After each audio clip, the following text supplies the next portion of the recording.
Okay, we're going to get started. It's actually a little past 10. Good morning.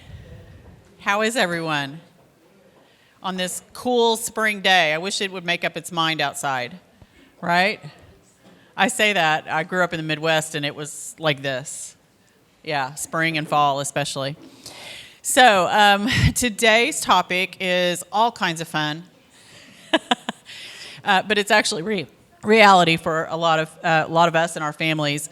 And so today we're going to talk about dementia and Alzheimer's and provide some tools and resources for those of you who may or may not be dealing with this, but you may also just know someone who needs this information. So sometimes, there we go. It's a fresh battery. If that doesn't work, then I can forward for you. So I'm Karena Stipp. I am a senior specialist realtor. Welcome, everybody. I want to introduce there we go, it worked this time. Our special speaker today is Carla Payne. And Carla is with Aging Care Matters. She is beyond this long resume and very representative of all the things she is. She's just one of the best people in the whole world. Just wonderful. She has several businesses. I'm sure she's going to tell you about those. But I'd like for you to welcome Carla, and then she's going to walk through a lot of information for you today. If you came in late and you don't have handouts, we can we'll have you hold your hand up, and we'll make sure that you get that before you leave today. So I'll turn it over to Carla. So thank you. Oh, that's my son in the back. Thank you, Wyatt. So I want to thank Karena, because she is one of the most wonderful people that you could ever meet. And Karena actually is one of our monthly hosts for our lunches. I have an adult daycare in Wake Forest, and Karena provides lunch once a month for our participants and just brings us such joy and good food. And I'm telling you, anyone who needs to sell a house or whatever they need to do with housing, go to Karena. She is my go-to for all things. So thank you for that. Can you show me how this works? Which button? Right here is okay, perfect. So you can stand over here where I am. stand here. Hi. The video camera's going to get you, and Where's the camera? Oh, hello, camera. So really, I'm going to try to be brief. I do talk fast, and it is being recorded, and anything that I share, if you don't catch it, I'm happy to share with you again later. Okay, because I have handouts that are tips and tools, but my slides are my tools and resources are the handouts. I'm going to give you my top tips, having worked in the senior industry for 20 years now. Crazy.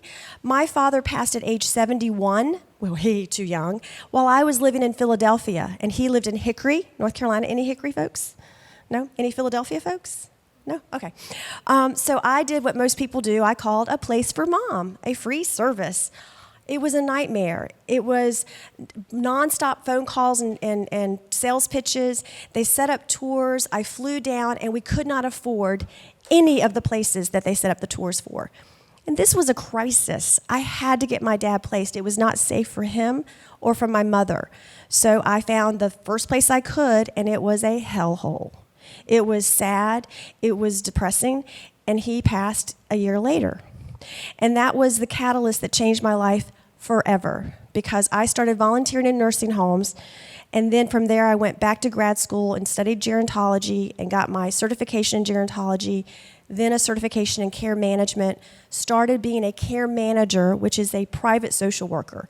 Basically, you can pay someone to help you navigate, just as you have a realtor to help you, or a wedding planner, you can have a care manager. And so that's been my journey. And about 5 years ago, I will tell you, I'll be very honest, it's getting worse and worse. I hate to be a downer, but it is getting worse. So I started opening adult daycare because I want to prevent the placement as long as possible. So I have an adult daycare under Shuckers. We can hear them, and they're moving chairs around all the time. It's like, are you bowling up there? So we're right behind Shuckers, underneath them. And then I also have 2 adult daycare centers in Durham. And it's just like a mini version of our Center for Active Aging. It's just a much smaller version. But we do activities with music and art and exercise, but our participants are touched with dementia or stroke or Parkinson's or Lewy body or high anxiety, depression, and isolation. So it's a safe space for 12 people a day to come together, and then the caregivers can go do whatever they want to do. So that's who I am, and what I've given you, the green card is actually about my care management, and that beautiful woman on the front of the green card is my mother. This is Joy Wyatt. She lives here in Wake Forest, and that beautiful face that she's looking up at is my son Wyatt. I don't know how many years ago this was, but she was looking at my son, and I thought, you look so beautiful, so I took her picture. She's my muse. And then my rack card for the adult daycare, this is Lynn and Wayne, also local. All of my stuff are my real people. Lynn and Wayne. Wayne was a participant in our day center for several years. And then on the back, you'll see some other folks that are local folks that come to the day center. Love my people. Oh, I do have to tell you this. The reason I have a dove as my logo, because it's a pretty cool story. On the 1-year anniversary that my dad passed, I had moved my mom to Philadelphia to a CCRC, and y'all know what that means, don't you? Because y'all been going with Karena, a continued care retirement community, like a college campus, independent assisted memory care. Moved my mom up from Hickory to Philadelphia. She'd only been there 4 days, and the day that would be the anniversary of my dad's passing, she heard a tapping sound, and when she looked, there was a white dove in her window. And that dove stayed there all day into the night, 7+ hours. 11:30 at night, she said, I'm going to bed. But she took pictures of it, moved around, cut the TV on. She called me, and I'm like, Mom, it's a pigeon. We're in Philadelphia. She's like, it's a pure white dove, and it is. So that is, oh, there's the chills. I get chills. Yes, I did too. Oh. Okay, so these are my top tips, and all the pictures you're going to see of my participants, so you might recognize a few faces. And what I shared, this is the one thing I ask. When I share something, I ask that you please pass it forward. Please share this information. This is stuff that people need to know that they don't. And if you do know it already, I was going to give you a star, but I don't have any stars. Okay, how many of you have a power of attorney for your financial power of attorney and a healthcare power of attorney? Raise those hands up. Okay, when's the last time you looked at it? I want you to pull it out. Promise me this, within the next 7 days, pull that power of attorney out. Look at it. Who have you named? Oftentimes, spouses name each other, and one of the spouses will then develop potentially dementia. It could be Alzheimer's, could be vascular, but their capacity has been impacted, and they don't have a second person in line.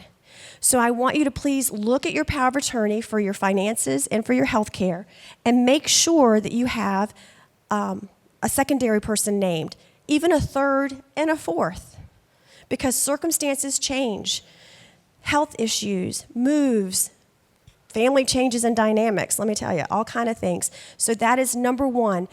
And with that policy, whoever is named, make sure they also have a copy of it so they're aware and familiarized with it. One of the things I do as a care manager when I work with clients, I ask for a copy that we upload into our database. So no matter where the family is at any time, I can pull it electronically and get it to wherever it needs to go. Those are important things. Any questions about that topic? With the healthcare power of attorney, you've heard of advanced directives. You want to make sure you have your advanced directives. And there is a wonderful brochure that's called 5 Wishes. Have you shown them 5 Wishes by chance? We'll get a copy of it to show you. 5 Wishes is a wonderful booklet. Have you seen it? And it's good in most states, and all you have to do is have it notarized. Now remember this, when you get something notarized, you have to have 2 witnesses, and they cannot be related or a caregiver. So that's important to know as well. And it's harder to find a notary around here. It's getting harder. But the 5 Wishes is very important because it's your advanced directives of what you want. And that's important as well because a lot of times we think, do whatever it takes, keep them going. But you have to think about physically what happens when a person has CPR. Oftentimes times, especially as we age, the breastbone and ribs are broken in that process. It's a violent thing to keep it going. And it's like you have to kind of weigh out those things. So I just want you to look at that, know what your wishes are, perhaps update it. And then make sure you have those copies to everyone. Questions? Just two thoughts. First of all, it's my understanding that durable power of attorney is you need to make sure that your power of attorney has the word durable in it. And the other thing is next month's seminar is a life estate attorney. So Michael Paul will be here, and if you have questions that have come up between now and then, come prepared with those for Michael next month. And okay? Michael Paul is wonderful. He is an outstanding attorney. He's actually my attorney. So I'm really thrilled to hear that you've got him on board. That's wonderful. Okay, long-term care. Anyone here have long-term care insurance? Jen Worth. Okay, this is huge, and I need you to also bring this up with people that you know.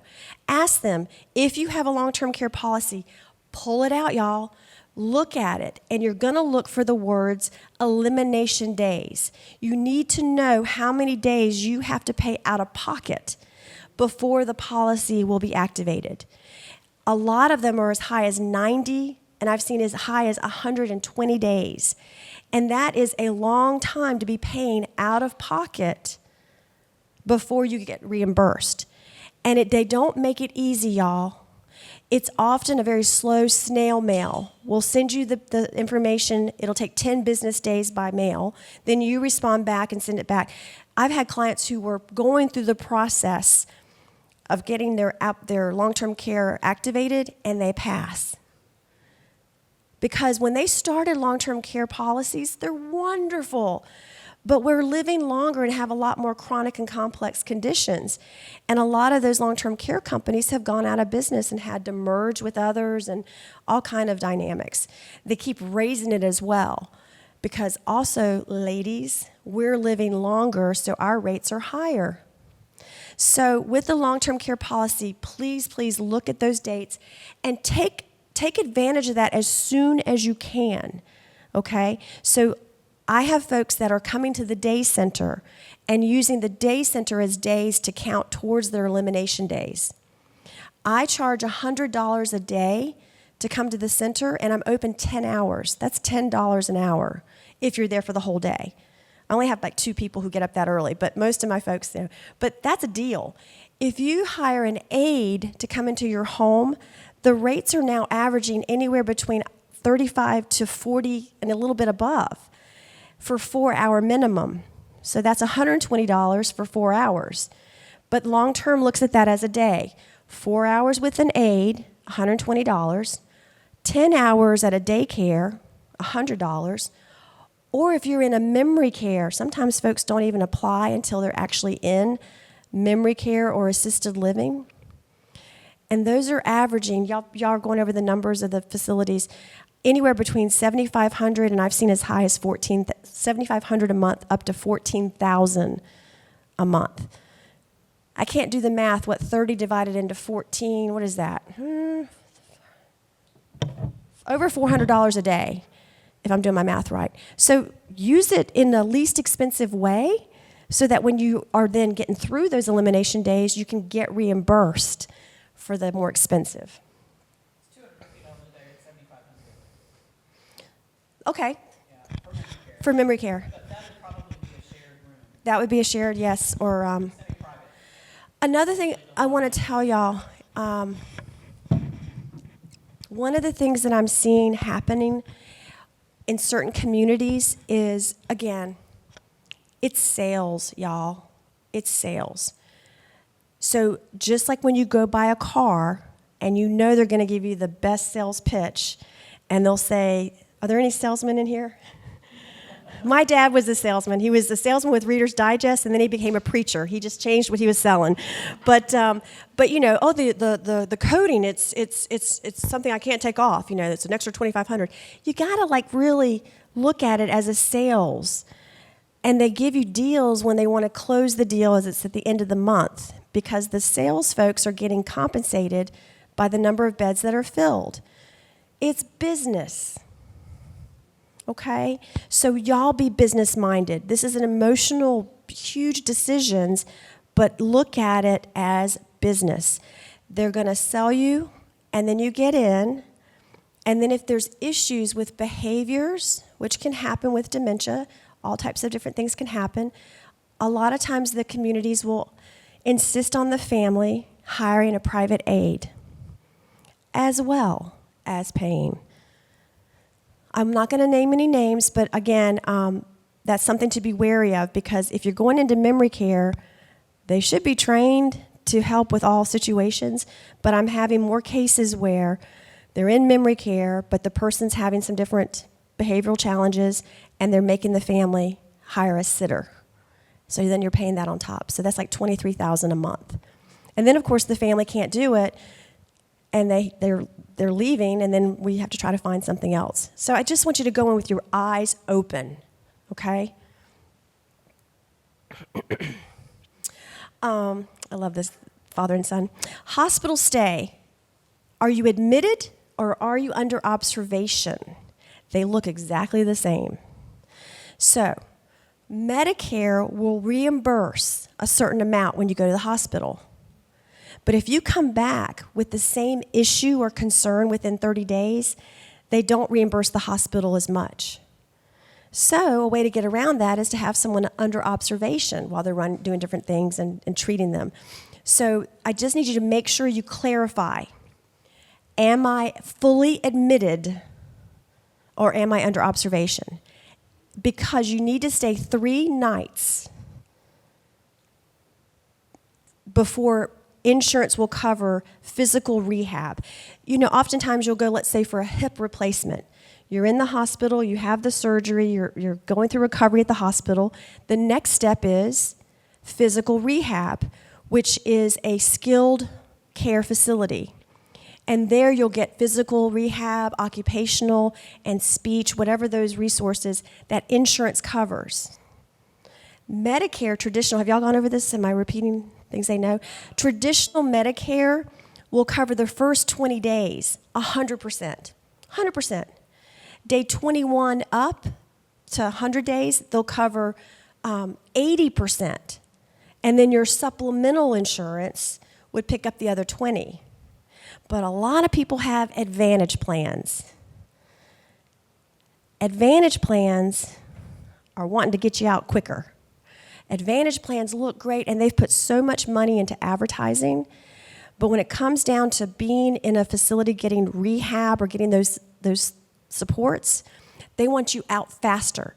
So on average, Advantage plans are getting people out of rehab in like 2 weeks.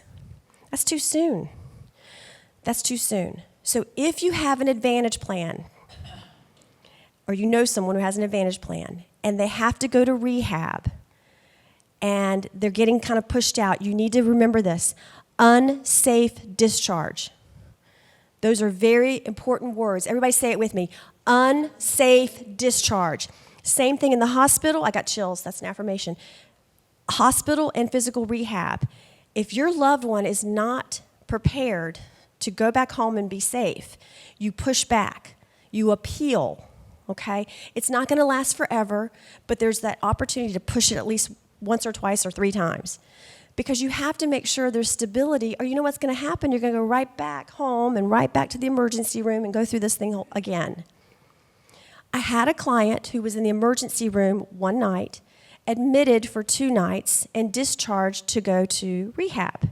When they got to rehab, they said it'll be however much private pay, because they didn't have the 3 nights. The emergency room didn't count. They called me crying, like, what do I do? And I said, go right back to the emergency room. Go right back. And we got them back in the emergency room, back in the hospital, got the 3 nights admitted, and started the process again. Does that make sense to y'all? 3 nights. If you need rehab, if you don't need rehab, leave whenever. But if you need physical rehab, you have to have 3 nights stay. So I have a question. So the unsafe discharge, is that ordered by the doctor? Are you pushing back to the doctor and asking for that? The discharge planner. You're going to have a discharge planner or a social worker at the hospital who's going to tell you, we're preparing for your discharge, we're looking at it taking place on Friday. And if you don't have things lined up and you're not ready, you say, unsafe discharge, we have to get more services in place. Okay, because sometimes they'll send you home and you need to get all the equipment and you need to get caregivers and you need to get all those things in line. Yes, ma'am. Okay, so is the Department of Technology unsafe discharge to push back so that maybe they'll keep the person another night? Yes. Yes. The question is, by saying unsafe discharge, what you're trying to get is get more time under insurance. Insurance pays, you want as much as they will cover. Otherwise, it's private pay. So you're saying unsafe.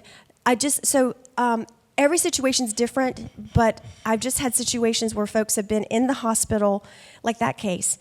The social worker at the hospital saw 3 days. They looked at the dates on the coming in and leaving, but the first day was emergency room. It didn't count. It wasn't. They weren't admitted. They weren't admitted. They were in the hospital overnight in the emergency room, but not admitted. So, Carla, I have a question. This happened with my aunt in Florida years ago. They didn't have anything to fall back on. She would go into rehab, and she would stay 20 days and really needed more help, but that's all Medicare would pay for. And she had so many health issues, the doctor was able to basically boomerang her back to the hospital. She'd go for 3 nights and then right back into rehab. And that happened several times. Is that still something that you could kind of play that game? If you can make that game work, you try to make that game work. Her doctor worked with But them. that's a good doctor. That's a good doctor. Yeah, it was a really great situation because my uncle wasn't able to care for her. And finally, she ended up coming home on hospice, and had round the clock. Yeah. But Okay. that worked probably the last 2 years of her life. They played Yeah. that game a lot. Now, I'll tell you, I want to say 2 things. I don't want to forget the second thing. The first thing is, did I forget the first thing? The first thing is that, I did forget it. I have allergies and a cold. We got that on tape. You mentioned hospice. Hospice is not care 24/7. I think that's one of my slides. There are services they'll provide, but it's not 24 hours around the clock. What I was going to tell you is there is a community, it's called South Point Rehab in Durham. And they used to be the Bryan Center, if you've heard of the Bryan Center, but now it's called South Point. I'd never experienced this before, but I have a client that was there under rehab with an Advantage plan. They were able to change it, because he was going to be there a long time. They were able to change it to Medicare, which is great, because Medicare doesn't push it. They'll give you 20 days without question, pretty much. So because he went into that rehab, that social worker changed his insurance. And you can't change your insurance that often. So that's a unique thing that I've just discovered, and I thought, that's fantastic. So if you know you're going to be in a rehab for a long period of time, and you have an Advantage plan, that might be the time to change it back to Medicare, traditional Medicare. But now he still would have to cover the 20%, but that was less than. Yes, ma'am. It's starting to get complicated for me. Okay, so are you saying the 3-night rule is more? Are you saying the 3-night rule is more of concern for those people that have Medicare Advantage as opposed to those people who have regular Medicare? It's a concern for everybody. If you want insurance, no matter whatever insurance you have, they're not going to pick it up unless you have 3 nights in the hospital. Okay, for example, and I haven't had this situation, but sometimes you go in for outpatient surgery because they think everything is going to be all right. And then I have heard that sometimes, especially for older people, something happens and they'll go, well, okay, they're not comfortable letting you go home, so you have to go into the hospital. Of course, I don't know whether the person's admitted or just under observation. So what you're saying in that particular case, do you say, well, I will only stay there if you admit me? Is that what you're going to say? You're going to need to stay. If you need medical care, you need to be wherever you need to be for medical care. Okay, But as long as it's legitimately medical, Yes. then it's not a concern. Correct. Let's say you Okay. go for outpatient surgery for, can you give me an example? Outpatient? Oh, yeah, I have family members who had hip and knee outpatient at Raleigh. Okay, well, let's say, Medicare. I'm under the age for Medicare. okay, I'm just brainstorming here, like trying to think of an example. You go in for a knee procedure and something bad happens. Like they make a mistake and something happens and you need to be in hospital care. Yeah. And you're going to definitely want to have rehab. You're going to want to have someone help you with that physical rehab. That's where those 3 nights are important. That's where, if you have to go to a facility, you have to go to Litchford. You got to go to Litchford because they need to give you physical therapy. Okay, when you say rehab, are you saying a rehab facility which used to be a nursing facility? They're the same. A nursing home, Yes. like Hillside right here in Wake Forest, has rehab and has long-term living. Litchford has rehab and long-term living. Pruitt has rehab and people who live there the rest of their lives. Nursing homes, many of them have rehab as well as nursing. I guess the confusing thing is that I understand that some people may go in for surgery and they don't have anybody. I live alone, and I'm lucky my daughter lives close and she can stay for a week or so, and then I have friends, whatever.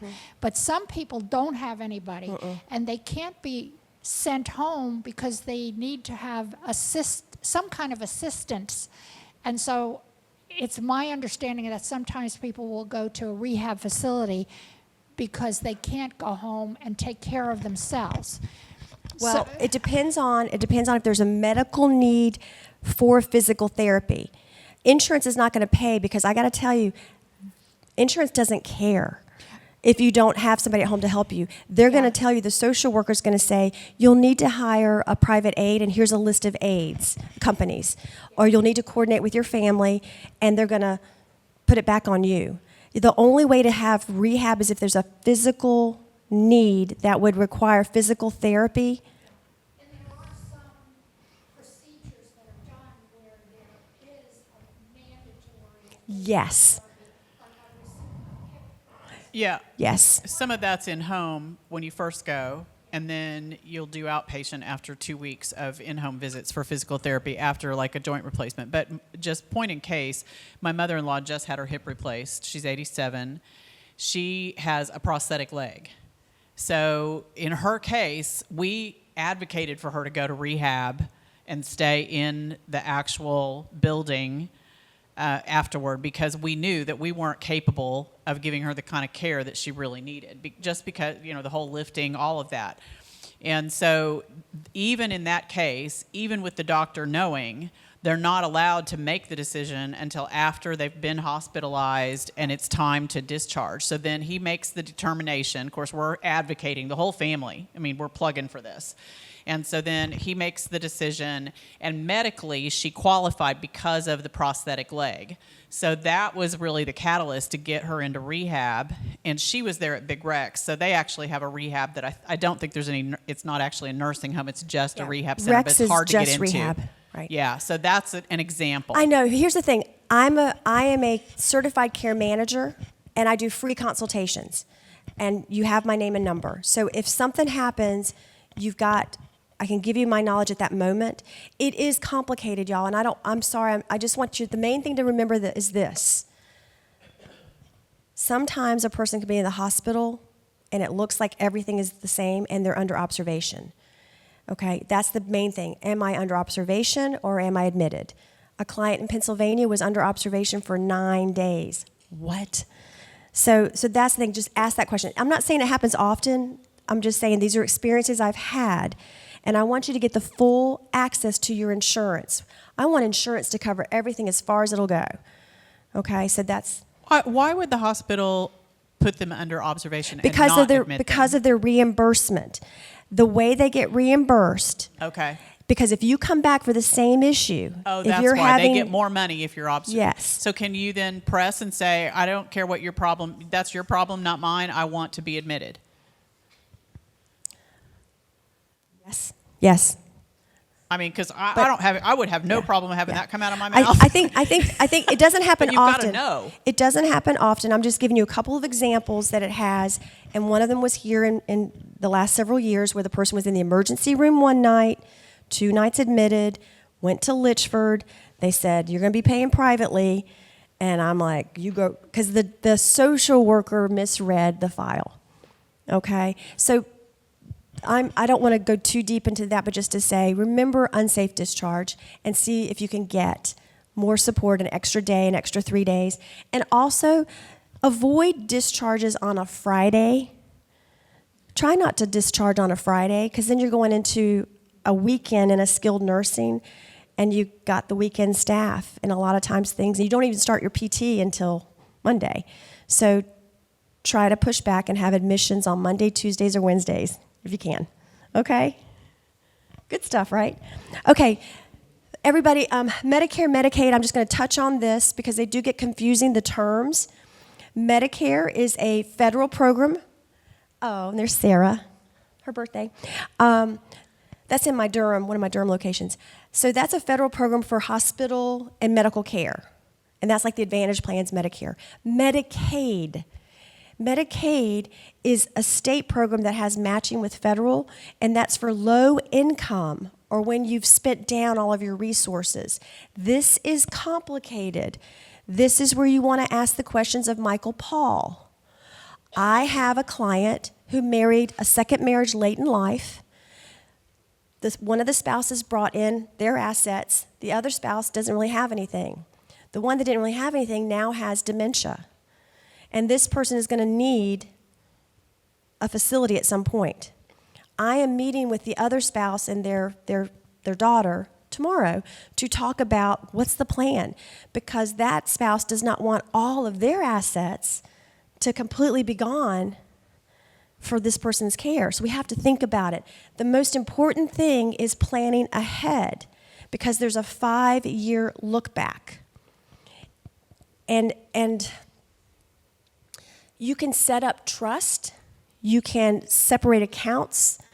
I've even had clients, I'm going to be honest, I've had 2 clients in the last 18 years who actually divorced.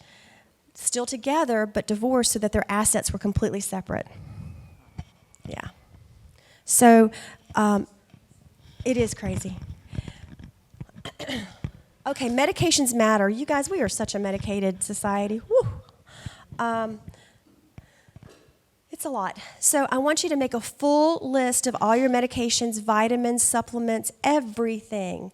And I want you to ask your pharmacist or your doctor, or you can even go online and do a search with medication. What was that? Interactions. Thank you. This pollen is like making my brain a fog. Because it's important that you assess those and always ask the doctor, is there anything that I'm currently on that could be titrated down, reduce the amount, or taken off my list? Another thing that's important is that when you're in the hospital, sometimes they'll give you medications and you'll go home with that prescription, but that needs to be reevaluated. Example, my beautiful mother was in the hospital, her blood pressure was off the charts, so they gave her an extra blood pressure medication. They sent her home with that on her record. So she was taking these medications and was just bottoming out, just so dizzy, so lightheaded, having fainting spells, because that wasn't necessary once she got. How many of y'all get nervous when you go to the doctor? They call it the white coat syndrome. It happens. You forget 25% of what they're saying. Always take somebody with you to take notes.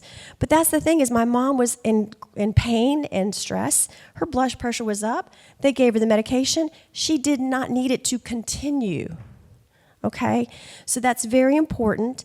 I also was with a client at the emergency room who was having a terrible neck nerve situation where the emergency room doctor stopped 2 of the medications and gave him a much stronger medication for the pain.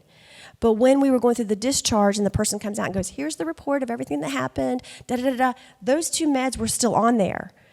And again, I'm not a nurse, but I'm an objective person and saw it. I said, wait a minute, he said not to take those. And the guy said, okay, and like scratched through it. I said, no, sir, please go back and correct the system. Because if it's in the system, the next time the person goes to the, what's it called, Epic, the Epic system, it's going to show those meds. Don't just scratch through it. That doctor took them off of them. So we have to be our own advocates in looking at these things. I also had a client who was in physical rehab after a stroke and all of a sudden stopped participating. She was just lethargic and tearful and didn't want to participate. So they were going to discharge her. They're like, that's as far as we can go. And I just said, can I look at her records? And again, I don't know what I'm looking at, but I'm fresh eyes. And I noticed that her anti-anxiety medication was at one level, and then it changed to, it was a typo. And it had dropped, instead of like 20 milligrams, it was 0.02 or whatever. And that's what happened was she was given an antidepressant, and then all of a sudden they decreased it dramatically. What happens? You're lethargic, you're tearful, you don't want to do anything. So that actually bought us another 3 weeks of rehab because we caught that error. So, oh, this is hospice. Hospice is not something to be afraid of. I wish we had a better word for it. You know, this is one of my favorite clients, and he was on hospice for 4 years. It's not the end for everyone. It's not. What happens is if your condition is such that you would not be surprised if you might pass in the next 6 months, and you don't want to keep going back and forth to the emergency room, and you accept that our bodies are not forever, you can receive hospice support.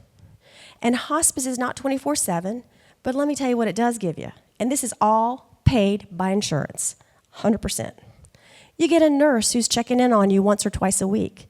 You get an aide 2 times a week to help you bathe and wash your sheets. So they're not there long, but they're going to take care of those 2 things. You get all of the incontinence products, the wipes, the gloves, the chucks, the pads that go underneath. You need a hospital bed, oxygen, bedside table, bedside commode. All of those things are covered by insurance. You get a social worker, a spiritual chaplain. They have music therapy, pet therapy, art therapy, all these beautiful services that are covered by insurance for quality of life. Quality. But you're not going to keep going back to the hospital. You're accepting what's happening. And this young man was on hospice, improved so much that he got on his little golf cart at his house. He had had a massive stroke, and he wrecked that golf cart into a tree and had to go to the hospital. Hospice stopped, and Medicare took back over, and he had surgery and rehab and got strong enough, went back home. Hospice comes back. He was doing okay. He took his little scooter out, flipped it over. Here we go. Back to this is over 4 years. But I'm telling you, like, that is such a great example that it is a service of support. And a lot of times when folks have the medications reduced and that attention, their lives improve. And so I'm a huge advocate for hospice. The sooner, the better. Palliative care is before that. Palliative is anyone who has a chronic medical condition and they have a nurse that follows them. Used to be that they would follow and check in like every week, every 2 weeks. Now it's a lot further apart. It could be 6 to 8 weeks before they check in, but that's like just starting that door opening. So if you could please just remember this, it's a beautiful gift to have those services. And you can graduate off. They reassess every 3 months. You can graduate off. You may not be eligible, so just try to not fear it. That's one thing I feel really strongly about because hospice was called in the day my dad passed. And now knowing what I know now, would have been a lot different. Okay, if you see a sudden change in behavior with the loved one that you have or someone that's in your circle that has dementia, I want you to, if in doubt, check it out, UTI. A urinary tract infection is the #1 culprit for a sudden change in a person who has dementia. When I see them just go off the charts, we got to check for a UTI. Any questions about that? I only recently found out that in elderly patients, including myself, there can be none of the traditional symptoms. Yes. Has anyone had a UTI? I had one in my 20s. Oh, Lord of mercy. I don't know how anybody would not know. You don't. The nerve endings are different. The message from the brain to the body. There could be a change that you don't feel the pain. You don't feel all those sensations, but it impacts the person's behavior. I had one in February. Oh, I'm so sorry. And I woke up that morning and Facebook reminded me it was my assistant's birthday, and I sent flowers to her, only they came to my house. So we had our regular call that day. I'd been to the doctor. I'd gotten the medicine, but I thought I was fine. And I said, well, you should be getting a little something. She goes, I'm going to go check my porch. And so then there was something that pinged in my brain, went and checked my email, and there it was on my front porch. So then I drove it over. Yeah. So I thought I was fine. Yeah. But all of those dots connected for me after that happened, and I realized what was at work. There's changes in the sense of urgency, and like in our day center, it's not, do you need to go to the bathroom? It's, okay, it's time for the bathroom. And we go often, and we drink water as much as we can. We encourage water as much as we can. And but anytime I see a change in anyone's behavior, if in doubt, check it out. If in doubt, check it out. And you can get those little hats it's like a catch-all that goes in the toilet to try to catch the urine, because sometimes it's hard to get the person to get their urine. But I just want you to remember that, because it's common and it can be recurring. And if you see that happening where there's a lot of these UTIs or a lot of falls or a lot of different changes in diet, changes in their patterns, check that out. But also those are the signs that we need to make decisions towards care. Okay, so my final thought, this is Rosa with her flowers. Did y'all recognize any of my folks? I'm not sure if you recognize anybody. Okay, these are just my heart. But the main thing is, try not to, if you can, wait for a crisis. But if you do have a crisis, call me. That's my business. It should be Crisis Carla. But start the conversations early. Talk with your loved ones now of your wishes, of your desires, of what you want for your advanced directives and for whatever your care might be. And get those plans in place as you can. But what I will say, if I may, I love that y'all are touring places, but that doesn't mean, like, sometimes you can tour and you're like, I love this place. That's the one. Things can change, y'all. It all comes down to who's the administrator, how long have the employees been there, what's it like when they're not expecting me. Like, you can schedule a tour, but you can also show up at other times and other hours. We talk a lot about that. Good. Yeah. Good. All right. And questions? Questions? Y'all are quiet. You have one, Gary? Oh, okay. And this is, anything if you want to ask me anything, this is it. Let me give you my knowledge. I know it's a lot. Blah.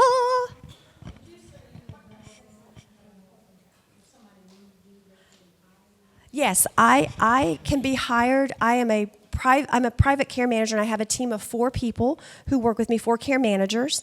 And we work privately with families. We charge by the hour. It is not covered by insurance. Unless you have long-term care insurance, I can review if it would reimburse for our services.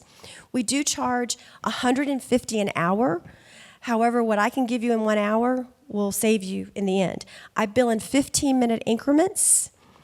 And I talk fast because I will tell you, this is my mission and service, and I want to work myself out of a job, but always be on the sideline to tap me in to help, because it's complicated. It's getting even more complicated. So happy to help. Free 30-minute consultation. I would recommend that you put Carla in your phone Yeah. and save her as a care. What is I'm a care manager, care but manager. It's Aging Care Matters. And I came up with that name. Again, I used to work, I worked with the MS Society. I worked with UNC Charlotte, Go Niners. I worked in banking. I've had different professions, but when I experienced it as a long-distance daughter, and when I had to get my dad placed, it changed my life forever. I couldn't stand by. I started volunteering in a nursing home to visit people who didn't have visitors. That led me to become an ombudsman. Have you ever heard the word ombudsman? We need more volunteer ombudsmen. You go through a training, and then you are volunteer to go in and check on folks in skilled nursing. Because that's the thing, y'all. People that are touched by dementia, and more of us are going to be impacted by this, they need someone who's checking on them. They can express their voice, but it's often ignored because there's others that they're dealing with. So I want to visit those who don't have visitors. I want to be a voice for those folks. If you're interested in being an ombudsman, I can give you more details about that. And I'm a huge proponent of adult daycare. Didn't think I'd ever do this. Never had this in my mind whatsoever. But I walked in for my client, and I was like, I don't like this. I could do this better. And so I did. And she does it well. Of course, I'm there once a month at the Wake Forest daycare, and they're happy. I mean, all the clients are so happy. They're happy to see me. They're happy to eat lunch. They're playing games usually when I walk in, or it's mind, like brain teasers, which I love. I think and they enjoy it. It's fantastic. I want to extend the time that folks can stay home, that their loved ones can get a break, but there does come a time that it may not be that they can stay. It may be, but then I want to help them with that next step, which place to go to next, because that's all I do. So I know the ins and outs of the facilities as well. And again, I'm so glad y'all are touring now, but just please know that what you see today may be different when that time comes. Yeah. Okay. Well, we're aware. Yeah. Any questions? I'm going to run through some housekeeping here. Okay. One more question for y'all. If someone's behavior changed dramatically, if in doubt, you check it out, because it could be a UTI. Thank you very much. That's the biggie. Let's give Carla a big hand. Thank you, Carla, so much. So we mentioned a couple of times about estate planning and power of attorney. And Michael Paul will be here next month. That's here on the screen. That's the enhanced life estate deed is going to be the subject that he's going to focus on. And that actually connects to the 5-year look back, okay? So he's going to address all of that. I'm sure you can ask whatever other questions. He's a wonderful, wonderful man. I've served with him on a golf tournament committee a couple of times, and he really gives back to the community. He's actually commissioner in Rollsville. And then the last one for this card is lifelong learning. This is a program called Ollie out of Duke, and we'll have isn't that cool? We're going to have one of the representatives here. I'm working on the lineup for July through December, and I'm getting close to locking all of those subjects down, so I'm excited about that. So we had, unless I'm incorrect, one person who brought a friend for the first time. So did anybody else bring someone who's never been before? Look at B. She's all excited. So B has the one. I don't have to draw because she's the only one who has a ticket. So B gets $100 worth of gift cards today for bringing a friend who's never attended. Congratulations. Last month we had Joan Port one, and she had 2 friends she'd brought, and she gave them each a card. I thought that, because I always do it in two $50 increments. And so she gave them each a card, which I thought was super sweet. Downsizers Club. There are several of you in here that are members. Next meeting is next Wednesday, and the subject is common pitfalls and how to avoid them. The flyer there is through June, and then we'll have through the end of the year. We'll have the new flyer for that pretty soon. Okay. Let's see. What's the next one? The next community tour. So we've had a little change because we had senior or sales directors who changed out. So we are not going to be at Verena next month. We will be at the Willows, and that is, where's the date? May 5th at 11:30. Michelle will be sending the email within a few days for you to RSVP. She'll give you the deadline. These are free. We carpool from here at the senior center and go tour different communities so you can compare and contrast and decide, if senior living is even for you, and if so, you may be thinking about, okay, this is one that I want to put at the top of my list for if and when I'm ready. Okay, we've got June is Walton Wood, and I think it's the 11th of June. And And July, I think, is the 14th, and it is Glen Eyre, so that'll be a CCRC. Okay? Coffee Cafe, I'm here a couple of times a month, so that's Wednesday, April 22nd, and that's from 10 to 12. You just stop by and have a breakfast treat. And this is not on the screen, but I just want to make you aware. They're over there on the table. This is, honestly, I was so excited when these came in Friday from the printer. I had to call Michelle, my assistant, who this has been a labor of love for her. It's been an idea that I've had for a long time, but this is essentially a little phone book that is all things senior living for the Triangle area. So it's everything. There's literally a link in there for subsidized housing all the way to 55-plus communities, independent living, CCRCs, memory care, all of it's here. Bobby found our first mistake yesterday. We doubled up one. So I didn't print a ton of these because I was expecting, it's just a lot of information. So if you look through this and you find something, please let me know, because we want to correct those things and have it be a living, breathing document and continue to update information as there's changes or new communities added and that kind of thing. Okay, so use this. If you know anyone who needs this information, feel free to pick one up over here. There's some here at the Senior Center as well. And the last one is replays of seminars. No, there's not actually. Let me remind you this. Replays of the seminars are, if they are recorded, are available on southernaccenhomes.com. I'm sure next month we won't have a recording because the attorneys don't like to be recorded giving any advice. So if you want to hear Michael's presentation, make sure you come in person next month, okay? I do have a feedback form. This I use especially as a guideline whenever I'm working on the classes for the next 6 months. So if you have something that you'd like, a speaker you'd like to see, or a subject you'd like to see covered, please let me know about that. If you are not currently receiving and would like to receive the monthly newsletter, it is free. I mail those out, or I can email if you prefer that. I need your information here. And I don't bug you, I don't call you, there's none of that. It's just literally a free service. We are matching the information. Most months it'll be along the same vein of thought as whatever the subject is for the seminar. So this month's newsletter is specifically about Alzheimer's and dementia and some tools there. Yeah, Marcia? You don't have to. No, you don't have to if you don't want to. Yep. Okay, so if you have filled it out, though, let me know. And then any of the information, if you didn't already get it from Carla, is right up front here. Any last thoughts? Thank you all so much for coming. I hope you learned a lot, and I look forward to seeing you soon.